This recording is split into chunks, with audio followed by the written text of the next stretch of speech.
నమస్కారం ఘంటారావానికి స్వాగతం. ముందుగా ప్రధాన అంశాలు. ఢిల్లీ పర్యటనలో సీఎం రేవంత్ రెడ్డి, కేంద్ర క్రీడా శాఖ మంత్రి మాండవియాతో సమావేశం.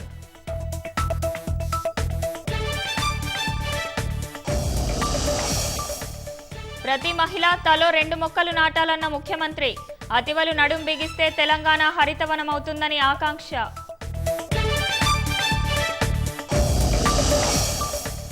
తుది అంకానికి చేరిన జస్టిస్ పీసీ ఘోష్ నివేదిక ఈ నెలాఖరులోగా ప్రభుత్వానికి సమర్పించే అవకాశం.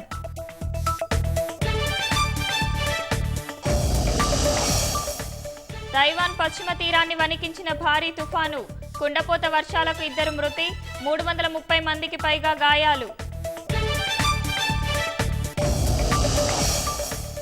పాక్ చైనా పన్నాగాలను ముందుగానే పసిగట్టేందుకు భారత్ కసరత్తు, ఫోటానిక్ రాడార్ను రూపొందించిన DRDO.